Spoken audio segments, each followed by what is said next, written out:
नमस्कार दोस्तों, स्वागत है आपका कहानी के परहैप्स इनविंसिबल के एपिसोड नंबर 3 में। आज की कहानी में है भावनाएं, दर्द, कॉन्फ्लिक्ट और एक अप्रत्याशित मोड़। तो वीडियो को आखिर तक जरूर देखना। अगर आप हमारे चैनल पर नए हैं तो सब्सक्राइब करना मत भूलिए और साथ में घंटी दबा दीजिए ताकि अगला एपिसोड आपसे छूट ना जाए। और अब चलिए शुरू करते हैं परहैप्स इनविंसिबल एपिसोड 3। हमारी इस एपिसोड की शुरुआत में जब प्रिंसेस अटैक करने आती है तभी हीरो बोलता है चिल्ला चिल्ला कर, वेट, रुको जरा, थोड़ा शांत हो जाओ, ये बस एक मिसअंडरस्टैंडिंग है। लेकिन प्रिंसेस गुस्से में बोलती है, जल्दी से इसको छोड़ दो अभी के अभी, नहीं तो मैं लड़की को काट दूंगी। तभी हीरो डर हुआ बोलता है, प्लीज शांत हो जाओ, शांत हो जाओ, ये लड़की मेरे लिए बहुत इंपॉर्टेंट पर्सन है। तभी प्रिंसेस को झटका लगता है, फिर बोलती है, क्या ये लड़की तुम्हारे लिए बहुत इंपॉर्टेंट है? तो इसका मतलब मैं गलत थी। हीरो बोलता है, सॉरी, मैं वो नहीं बोलने वाला था। तभी प्रिंसेस उधर से जाने लगती है। हीरो बुलाता है, रुको एक मिनट, मेरी बात तो सुनो प्रिंसेस। तभी ट्रेडिंग कंपनी की लीडर बोलती है, क्या वो चली गई? ये तो बहुत अच्छा हुआ ना। हीरो बोलता है, इसमें क्या बहुत अच्छा हुआ कि वो चली गई? फिर ट्रेडिंग कंपनी की लीडर बोलती है, मैं एक मर्चेंट होने के कारण हालात को समझना मेरी खासियत है और तुम तो यही चाहते थे और तुमको तो खुश होना चाहिए। मैंने तुम्हारा मदद कर दिया हूँ ऐसे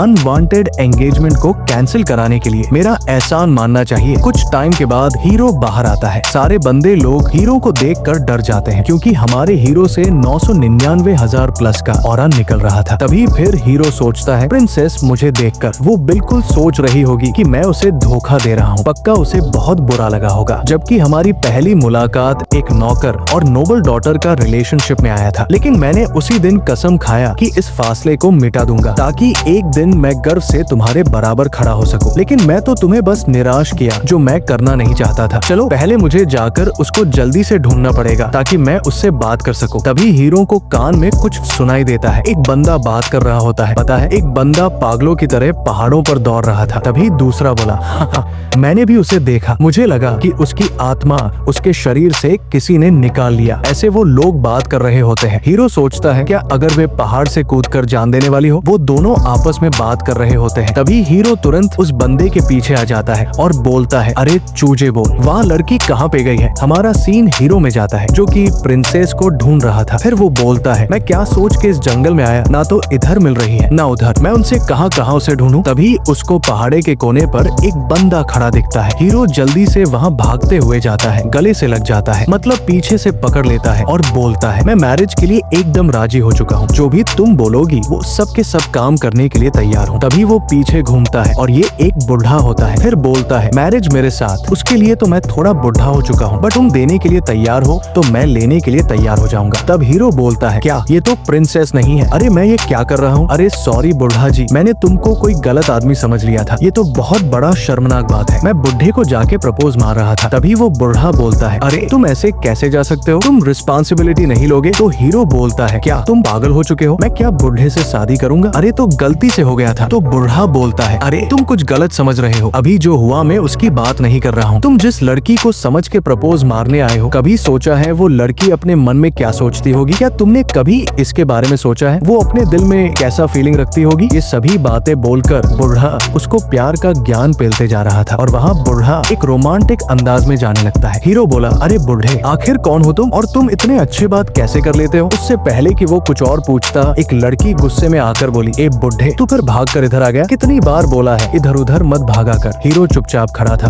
और मन ही मन सोचने लगा, क्या ये बुढ़ा सच में भागा हुआ कोई पागल है? लड़की थोड़ी नर्म होकर बोलती, हे मैन, अगर तुम्हारे पास टाइम है तो मदद कर दो, ये बुढ़ा भारी है, थोड़ा पागल भी। थोड़ी देर बाद हीरो थक कर लौट रहा था, बड़बड़ाता हुआ। साला पूरा दिन निकल गया उस बुढ़े को छोड़ने में, लेकिन फिर उसे याद आता है बुढ़े की आंखों में कुछ था। क्या उसका असर मुझ पर हो रहा है? के सामने खड़ा वो मन ही मन सोच रहा होता है, मैं भी क्या सोच रहा हूँ। उस बुढ़े की बातों में आ गया। तभी उसकी नजर अचानक बगल में जाती है। वो देखता है प्रिंसेस वही खड़ी है। वो चौंकते प्रिंसेस से कहता है, तुम किधर थी? मैं पूरा दिन तुम्हें ढूंढ रहा था। प्रिंसेस कहती है, मैं अपने घर पर थी, क्योंकि आज से तुम्हारा घर ही मेरा घर है। फिर आगे कहती है, जब से मैं इस गांव में आई हूँ मुझे लग रहा है यही मेरी जगह है, यही मेरा घर है। हीरो पूछता है, वेट सेकंड, क्या तुम रो रही थी? प्रिंसेस बोलती है, रो? मैं क्यों रोऊंगी? हीरो कहता है, नहीं, मुझे लगा तुम रो रही थी। जो थोड़ी देर पहले हुआ था वो एक मिसअंडरस्टैंडिंग थी, उससे मेरा कोई रिलेशन नहीं है। प्रिंसेस बोलती है, हाँ मुझे पता है कि तुम्हारा उससे कोई प्यार वाला रिश्ता नहीं, लेकिन मुझे लग रहा है तुम मुझे अवॉइड कर रहे हो, तुम मुझसे शादी नहीं करना चाहते। क्या मैं तुम्हें पसंद नहीं हूँ? हीरो अंदर से उलझन में डूबा होता है। वो सोचता है, मैं क्या करूँ? उसकी आंखों में मेरे लिए साफ साफ प्यार दिख रहा है, लेकिन मैं उसे क्या जवाब दूं? आखिरकार वो बोल ही देता है, मैं तुमसे शादी नहीं कर सकता। ये सुनते ही प्रिंसेस का चेहरा उतर जाता है। वो धीमे स्वर में कहती है,